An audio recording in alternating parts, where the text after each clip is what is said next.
À la une de l'actualité, le ministre de la Défense, Chérif Sy, au front dans l'est du pays pour galvaniser les troupes dans cette partie du territoire en proie au terrorisme. Malgré la menace et les conditions difficiles, les hommes ont plutôt le moral haut. Images et commentaires à suivre dans un instant. Et puis, ils sont près de 2700 travailleurs victimes de licenciements abusifs suite à la fermeture de 40 sociétés. Leur situation de vie précaire aurait occasionné plus de 2000 décès parmi eux. Hier, le ministre de la Réconciliation nationale les a rencontrés. Vous entendrez leurs témoignages très émouvants. C'est tout à l'heure. Bonjour, mesdames et messieurs. Merci de nous choisir. Ces dernières semaines, nous avons assisté à une sorte de recrudescence des attaques terroristes dans le Sahel et l'est du pays. Les forces de défense et de sécurité ont apporté la riposte déjà la semaine dernière avec l'opération Ouné dans l'est, dans le Sahel, qui a permis de neutraliser une vingtaine de terroristes et de détruire plusieurs de leurs bases. L'état-major des armées veut que les hommes gardent le même état d'esprit. Cette semaine, le ministre de la Défense s'est rendu dans des zones en proie à l'insécurité dans l'est du pays pour galvaniser davantage les soldats sur le terrain. Benjamin Kwame. Base aérienne de l'armée de l'air burkinabé ce vendredi 14 mai, Chérif Sy, accompagné des officiers de la gendarmerie, de l'armée de terre et de l'air, à bord des 7 oiseaux volants. Direction le Grand Est du Burkina, où il est prévu une mission de revue de troupes. Environ 1 heure de vol que le ministre de la Défense est dans le Gourma. Première escale, le 34e régiment d'inter-armées de Fada. À l'accueil, ce sont des recrues qui expriment leur joie d'appartenir à ce corps.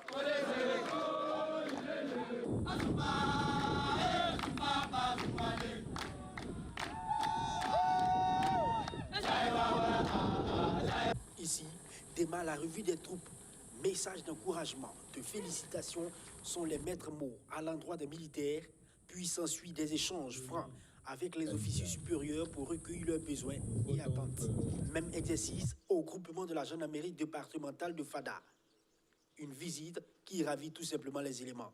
Nous sommes vraiment heureux parce que ça nous encourage, ça nous fortifie. Ça nous amène à avoir le moral pour bien lutter. La femme et l'homme, c'est deux. On doit s'aider mutuellement. Donc, où qu'on part, on est toujours ensemble. La visite de monsieur le ministre, en tout cas dans la zone ici, c'est carrément un réconfort moral. En tout cas, ça nous a permis de savoir que en tout cas, nos autorités sont avec nous. Et on a constaté qu'avec les dernières informations, on s'est rendu compte également que nous avions un soutien vraiment capital. Chérif Sy et ses hommes s'envolent ensuite pour Madjouari, près de 115 km à vol d'oiseau. Atterrissage au poste du détachement avancé du village, à un jet de pierre du parc national W. Ce sont des populations toutes heureuses qui accueillent l'autorité militaire. Revue des troupes et échanges pendant que l'armée de l'air est aux aguets.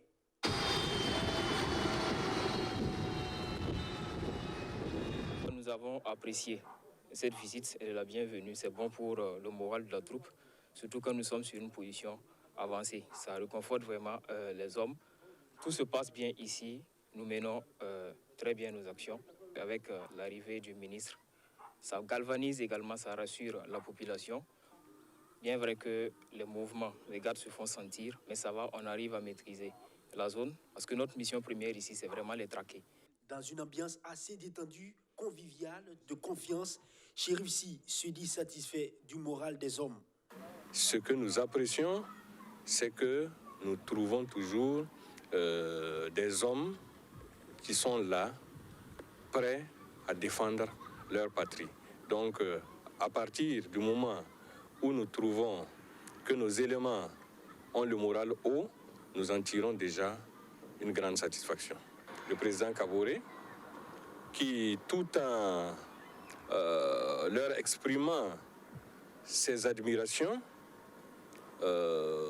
tient à les instruire qu'au-delà des missions traditionnelles de défense de l'intégrité du territoire, l'articulation prise par les forces adverses doivent nous imposer aussi une nouvelle priorité qui est celle de la défense des populations et de leurs biens et à proximité. Le ministre rappelle et promet aux hommes sur le terrain que les choses devraient s'améliorer les jours à venir. La logistique sera renforcée pour être plus opérationnelle. Le ministre d'État termine cette première journée en communion avec la notabilité de Madjouari pour briser les murs de méfiance et faire renaître un climat de confiance. Retour à Ouagadougou pour évoquer la situation assez précaire de ces travailleurs victimes de licenciements abusifs. Ils sont près de 7200 travailleurs dont les contrats ont été illégalement rompus suite à la fermeture d'environ 40 entreprises. Cela fait plus d'une dizaine d'années qu'ils n'ont pas obtenu réparation et sans le moindre sou, plus de 2000 d'entre eux seraient décédés. Hier, ils ont exposé leurs difficultés au ministre de la Réconciliation nationale. Vous le verrez, les témoignages sont émouvants. Justin Amonto. Les travailleurs qui ont fait 20 ans, 30 ans, qui n'ont appris à faire que des armes et munitions, on vient le 19 juillet 2006 leur dire fin du mois vous partez. Le délégué du personnel dit, monsieur le ministre, que vous partez, que vous êtes licencié. Et les gars, le délégué du Berkir Kadia, il est mort même sans toucher son salaire de juillet. J'ai été obligé, un agent de la BFCI, de prendre en charge accident cardiovasculaire. Des témoignages qui laissent le ministre d'État chargé de la réconciliation sans voix. En effet, ils sont environ 7200 travailleurs déflatés, victimes de licenciements abusifs suite à la fermeture de plus de 40 sociétés. Une situation qui aurait occasionné plus de 2000 décès, soit environ 28% des travailleurs déflatés. Selon le président de l'Association nationale des travailleurs déflatés, améliorer les conditions de vie de ces travailleurs victimes d'injustice est le défi à relever. Il y a toutes des situations difficiles que les déflatés ont subies depuis pratiquement 20 ans. Et nous enregistrons aussi beaucoup de décès, beaucoup de situations difficiles pour les familles. Donc nous sommes venus rencontrer le ministre d'État afin qu'il pèse de tout son poids pour que dans l'exercice de ses responsabilités qu'il est en train d'assumer, vraiment que les travailleurs déflatés issus de 43 sociétés d'État, au nombre de 7281 travailleurs déflatés, vraiment rentrent dans leurs droits. À en croire le président de cette association, l'on note également parmi ces travailleurs déflatés des cas de suicide, mais aussi de dépression, de divorce et des cas de déscolarisation. Ce 14 mai, l'Association nationale des travailleurs déflatés veut à travers cette rencontre sauver la situation si douloureuse de ces citoyens burkinabés. Après le rendez-vous manqué de février dernier pour cause de Covid-19, le FESPACO devrait pouvoir bel et bien se tenir à la prochaine date choisie, c'est-à-dire du 16 au 23 octobre prochain, à environ 4 mois de l'échéance. Le gouvernement s'active pour respecter le calendrier. Hier vendredi, la ministre de la Culture a rencontré le comité d'organisation, occasion mise à profit pour visiter le siège du FESPACO. Rappelez-vous, les travaux ont débuté depuis 1994, 27 ans plus tard. Ils ne sont pas terminés puisque le chantier était en arrêt. Il se susurre que le site serait hanté. On se souvient, l'ancien ministre de la Culture, Abdoul Karim Sango, avait même évoqué la possibilité de changer de site. Alors, qu'en pense l'actuel ministre, Élise Tiombiano? Élément de réponse avec Archimède Boy. Siège du FESPACO à Ouagadougou ce 14 mai. Élise Ilboudo Tiombiano est en visite. La ministre en charge de la culture s'imprègne des réalités de la cinémathèque africaine, puis marque un arrêt à la mythique salle multifonctionnelle qui reste inachevée depuis belle lurette. Une situation due, selon certains, à des esprits qui s'y opposeraient. Et cela, l'ancien ministre de la Culture, Abdoul Karim Sango, l'avait admis en septembre 2018 au cours d'une conférence de presse, qualifiant ces forces surnaturelles de génie. Qu'en pense l'actuel ministre? Va-t-elle l'achever ou l'abandonner au génie? Qui est-ce qui pourrait lutter contre des génies? Alors, la salle est là. Nous continuons d'espérer que cette salle-là va voir le jour. Et dans tous les cas, on dit toujours, à l'impossible, nul n'est tenu. Nous ferons ce que nous avons à faire et ce que nous pouvons faire dans la mesure de nos possibilités. Mais le dernier mot revient à Dieu. Nous sommes en Afrique et je crois qu'il est aussi de bon ton de croire aux choses surnaturelles. Ça existe également. Si Élise Ilboudo croit au génie, elle croit aussi à la tenue de la 27e édition du FESPACO à bonne date. Cette assurance, elle la tient de sa rencontre ce vendredi avec la délégation générale du FESPACO. Je suis très contente d'avoir fait donc le tour aujourd'hui et de m'être entretenue avec le personnel et avec bien sûr le délégué général du FESPACO qui nous a rassurés que les choses vont en tout cas dans le sens que nous voulons. C'est donc dire qu'en octobre, il va effectivement se tenir le FESPACO. Concernant les différents sites devant accueillir l'événement, notamment les salles de cinéma, tout est mis en œuvre pour qu'elles puissent recevoir les films et les festivaliers dans de bonnes conditions. On a essayé quand même de voir des salles de cinéma avec des espaces aussi qui pourront s'adapter à la situation que nous vivons actuellement. Vous savez que la pandémie, elle est là. Il faut essayer de voir comment on pourrait adapter des salles de cinéma à la situation. Il faut voir s'il faut les remplir à 100%, à 50%. Et aussi, au-delà des salles de cinéma aussi, il y a des espaces ouverts aussi que nous avons essayé quand même de voir aussi pour voir comment on pourrait faire des projections à ces lieux-là. Question d'avoir un grand monde et sans trop de risque de contamination à grande échelle.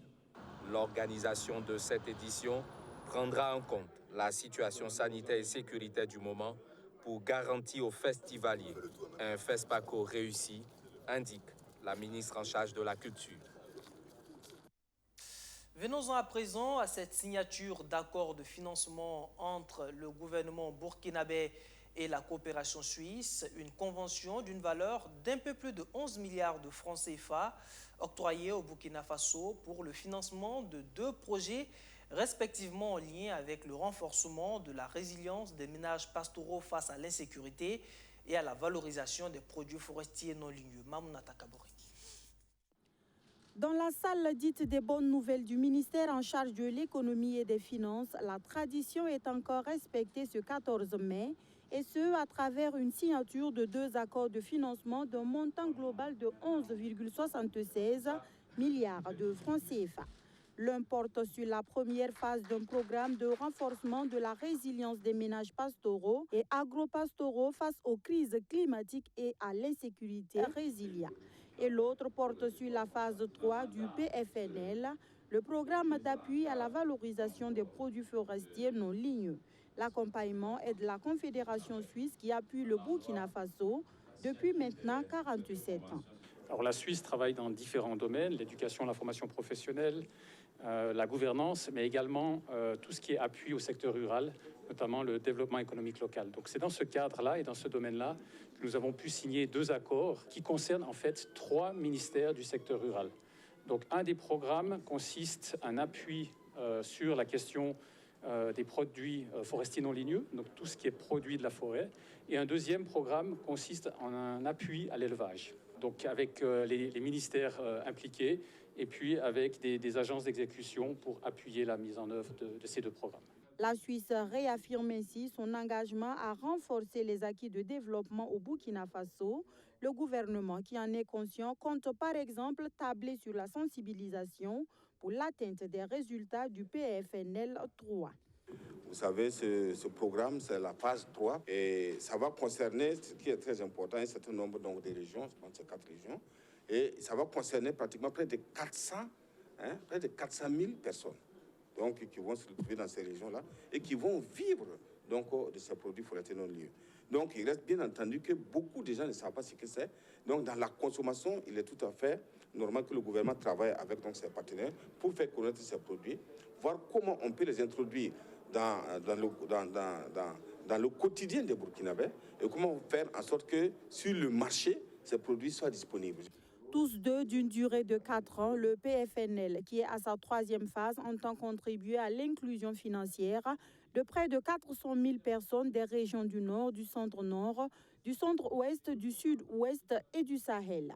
Résilia, qui n'en est qu'à sa 1re phase, vise entre autres le renforcement de la réponse à la crise alimentaire à travers le financement du Fonds d'appui à la sécurité alimentaire FASA.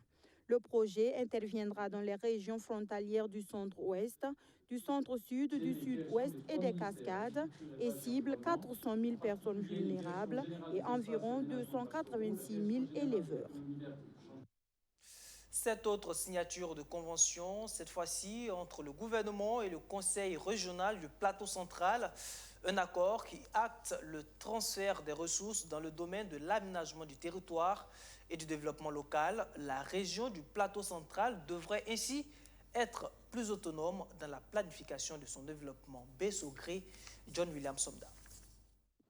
Le Conseil régional du plateau central, désormais aborde dans le schéma régional d'aménagement et de développement durable, le SRA-DDT. Une avancée marquée ce 14 mai par la signature d'un protocole d'accord entre le président du Conseil régional et la ministre déléguée en charge de l'aménagement du territoire. Le gouvernement, à travers le ministère de l'Économie et des Finances, a pu mobiliser la somme de 30 millions pour la conduite de l'étude de diagnostic du SRA-DDT au plateau central. À travers cet accord, c'est bien des choses qui devraient changer au niveau du Conseil régional du plateau central, et cela à la grande satisfaction de la ministre en charge de l'aménagement du territoire. Ce protocole vient consacrer donc le transfert des ressources dans le domaine de l'aménagement du territoire et du développement local, qui est une compétence transférée. Et nous avons voulu, à travers cet acte, montrer que le Conseil régional prend le lead maintenant dans la réalisation donc, de son schéma régional. Et vous savez bien que le schéma régional, c'est un instrument de planification très essentiel qui permet donc de baliser les grands chantiers au niveau donc, de la région, de pouvoir imprimer la marque et la vision et surtout regarder quelle est la trajectoire sur laquelle il faut placer la région pour qu'elle puisse émerger. Pour une traçabilité de l'utilisation de ces ressources financières, le Conseil régional du plateau central devra fournir dans un délai de 6 mois un rapport sur la gestion des fonds alloués. Un délai qui ne perturbe outre mesure le président du Conseil régional qui s'est également engagé à atteindre les objectifs qui lui ont été fixés. C'est avec honneur que nous avons en tout cas accueilli cette décision du gouvernement. Et nous nous sommes engagés, comme vous l'avez pu remarquer, à faire en sorte, devant le ministre, à faire en sorte que, en tout cas, ce qu'on attend de nous, que nous puissions les réaliser dans les meilleurs délais. En tout cas, je me suis engagé devant le ministre à impliquer tous les acteurs locaux, DREP, et les élus locaux, et en tout cas, ceux qui sont en tout cas concernés par le développement local au niveau du plateau central, à impliquer tout le monde pour qu'ensemble, nous puissions en tout cas répondre en tout cas aux termes qui sont fixés au niveau de la Convention. À terme, le gouvernement, à travers ces dispositions, vise à assurer le développement harmonieux et cohérent des territoires dans toutes leurs composantes. La région du plateau central est donc attendue à l'heure du bilan. Le budget alloué aux secteurs sociaux destinés notamment à la préservation des droits de la femme et de l'enfant n'ont pas connu d'avancée depuis près de 5 ans, alors que les besoins dans le secteur vont grandissant. La faute à la situation sécuritaire. Depuis plus de 5 ans, le budget consacré à la sécurité ne fait que s'accroître, ce qui défavorise d'autres secteurs. C'est ce qui ressort d'une étude du Centre d'études et de recherche Action pour le développement économique et social, rendu public en début de semaine. Les précisions avec Sandrine Zoukouri. L'allocation budgétaire allouée aux secteurs sociaux destinés à la réalisation des droits de l'enfant et de la femme n'a pratiquement pas connu une avancée. Selon une étude du Centre d'études et de recherche Action pour le développement économique et social intègre, le taux des secteurs sociaux est passé de 34,7% en 2017 à 31% en 2020. Tout s'explique avec le taux élevé des dépenses sur le plan sécuritaire qui représente 46%, alors qu'en 2017, les dépenses sociales étaient 4 fois plus élevées que celles de la sécurité. Remarquez que les budgets affectés à ces secteurs-là sont très faibles, de façon générale, par rapport à l'ensemble des budgets de ces ministères-là. On a regardé aussi, notamment au niveau de l'éducation, on a vu que les dépenses d'éducation profitent aux groupes les plus riches de la société. Ce n'est pas les plus pauvres qui bénéficient le plus des dépenses publiques d'éducation. Ça, c'est des éléments qui ressortent dans l'étude. Et donc, il y a un certain nombre d'éléments qui nous ont permis d'arriver à des conclusions, notamment la question sécuritaire, malheureusement, elle ne va pas se terminer du jour au lendemain. Et donc, c'est normal qu'une bonne partie du budget de l'État continue à être affectée dans ce domaine. Mais il va falloir développer des initiatives et mener des réflexions pour voir comment on pourrait accroître les ressources des secteurs sociaux, même si ce n'est pas au travers du budget de l'État. Le rapport note une stagnation des indicateurs de malnutrition des enfants depuis 2018. Le système éducatif est quant à lui caractérisé par des indicateurs de résultats scolaires en dessous de la moyenne. On a regardé aussi, notamment au niveau de l'éducation, on a vu que les dépenses d'éducation profitent aux groupes les plus riches de la société. Ce n'est pas les plus pauvres qui bénéficient le plus des dépenses publiques d'éducation. Ça, c'est des éléments qui ressortent dans l'étude. Et donc, il y a un certain nombre d'éléments qui nous ont permis d'arriver à des conclusions. Notamment, je pense que l'une des conclusions importantes, c'est qu'il va falloir mener une réflexion pour voir comment arriver à accroître le volume des ressources affectées à ces secteurs sociaux. Alors, dans ce cadre précis, nous avons ciblé une couche bien précise qui est les enfants et les femmes. Et l'étude ici vise justement à une analyse des ressources allouées aux secteurs sociaux et destinées à la réalisation des droits des enfants et des femmes. Alors, nous voulons par cette étude justement nous assurer qu'il y a une bonne répartition des ressources et que les ressources qui sont affectées à ces deux niveaux-là sont suffisantes et servent effectivement à assurer les droits des enfants et des femmes. Cette étude menée sur la période de 2017 à 2021 a pour objectif de promouvoir une protection sociale aux besoins des populations les plus défavorisées. Une étude pour renforcer également l'efficacité des programmes de lutte contre la pauvreté. Un tour dans la ville de Sia avant de nous quitter avec cette bonne nouvelle pour les fidèles catholiques de Bobo-Dioulasso qui ont longtemps caressé le rêve de prier à nouveau à la cathédrale. Demain, dimanche 16 mai, ce sera une réalité pratiquement une année après le lancement des travaux de réhabilitation de cette église. Elle rouvre ses portes aux fidèles. L'annonce a été faite hier au cours d'une conférence de presse en présence de notre reporter Majid Bako. La cathédrale Notre-Dame de Bobo-Dioulasso présente un nouveau visage.